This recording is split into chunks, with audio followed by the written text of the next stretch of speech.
We said that your race in Paris is one of the best you've ever run. Would you agree with us? Yes and no.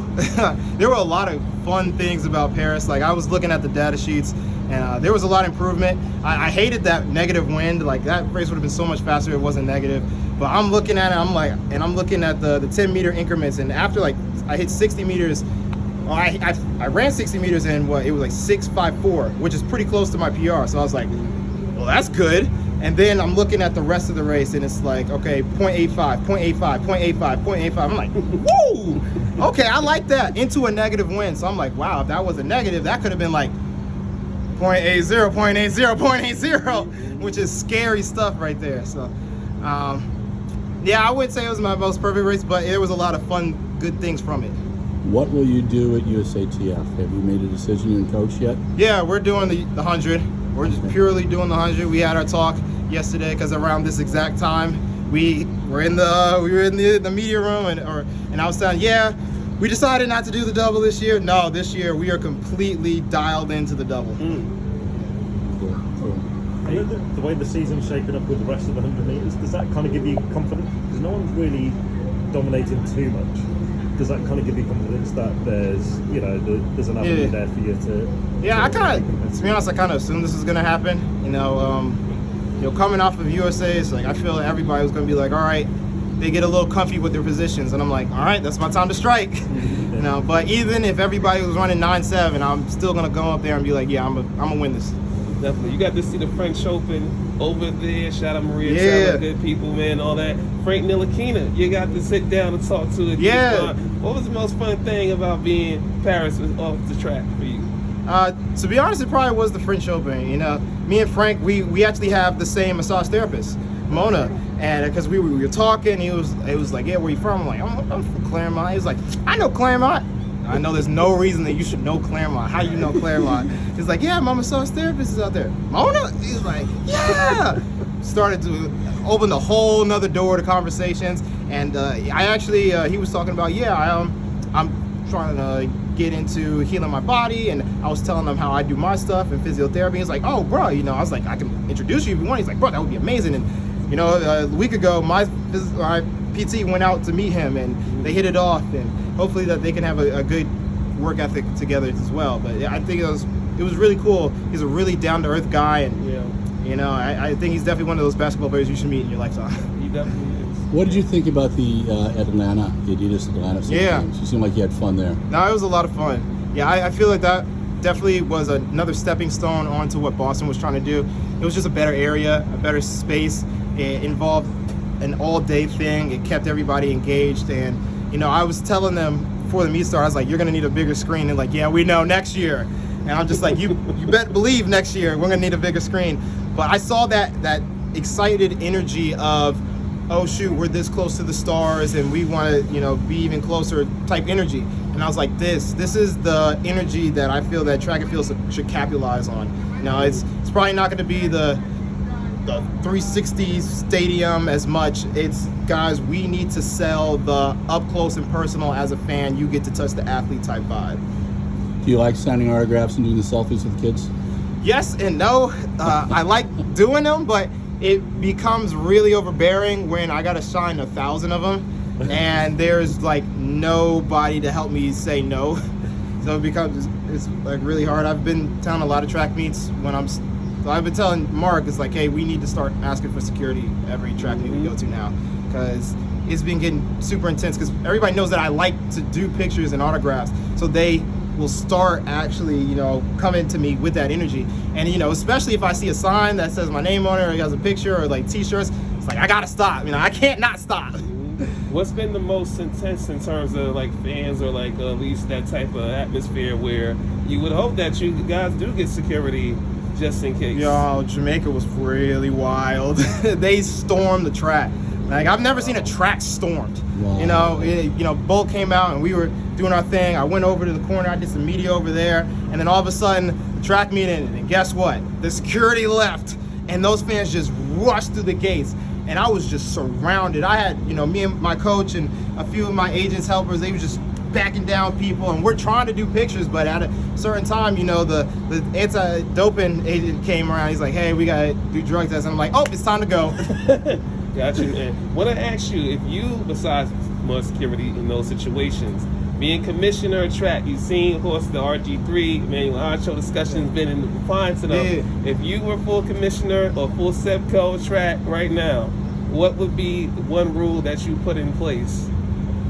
It would be a line of what is professional in our sport. That would be the first thing. Because then from there, we can build off that. How are you balancing? So you're focusing on 100 at USA's, but how are you balancing keeping your mindset on, I still got to defend my title at the World Champs? I mean, I'm the world leader, aren't I? I think after tomorrow, I will prove very well that I don't got to worry about the 200. It's not like 2021 where I was still running the 19.7s and I couldn't see that progression. It's now I have a strong hold on the 200. My speed is there. The technique, the way I'm running, it's a natural thing to me now. I mean, going to Jamaica and running my second 200 of the year and dropping the 19.6, it's like I don't think I have to worry too much.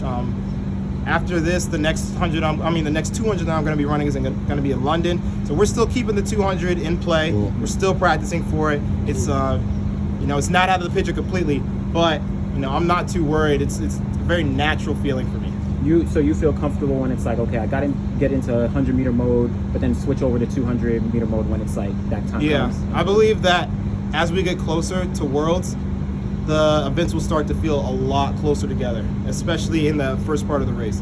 Like a lot of the things I was working on yesterday on the start, I was able to transfer to the straightaway and be able to see even better results. And it gets me excited because now I'm finally seeing them merge, and it's like, okay, I don't have to panic so much of different mindsets to one mindset.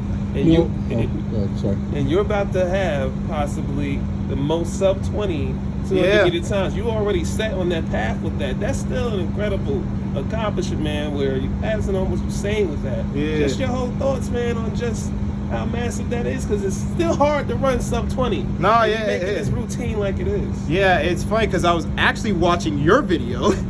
And because you were talking about the history and the legacy of the sub 20s, and it was like, how often do we see sub 20s? And it first went to a few once every year, and then went to people just dropping them consistently, and then it was like people like me, it was just dropping them every meet, and I'm like, you know what? How many sub 20s do I have? Like, I never had thought about it, and then you put the list up, and I'm like, oh, I'm about to break this record. And in my head, I was like, but who's gonna know that? Like, how do I tell that story? And I actually ended up, doing some real partnering up with NBC, and it's like, hey guys, I want to help tell this story, this moment, because if you go to F1 and you look at Lewis Hamilton, they're going crazy celebrating his most wins. He had the most wins ever record, and people in the world can be like, that's not important, but it's not important to our subculture of track and field, but to the people who don't know track and field, that's an amazing thing. That might be the spark that gets them to follow the sport. What did the Usain Bolt conversation mean to you? Because you seemed so happy afterwards, and it was everywhere. No, it was almost like a respect thing, because I've never met him when I was me, I guess you could say. The first time I met him, I was 2017 when I was hurt, and he was about to go off to Worlds. And it was a very quick introduction. He's like, hey, I'm Noah, he's like, yeah, how you doing? He's like, and I was just there telling him, keep doing what you're doing. In his mind, he's just thinking, I'm just a fan, He's like, I'm just, here to give him respects. But, now the roles are reversed, and it's like him giving me respects. And I'm just like, a full circle event, which is really cool and dear, because he didn't have to come down, But if I was in the same position, I would do the same thing to the next kid, because, I try to show the next kids, hey, keep doing what you're doing. I mean, when Ariane was running at Olympic trials, he was like, bro, I was, watching all your videos before I came out, and I was like, bro, you don't need to watch my videos. You faster than me. You don't need to worry about me. Do you, bro? Do you? Did you know that at Kingston, that 19.6 was, you broke Bolt's record of sub 19.7 runs? Yeah.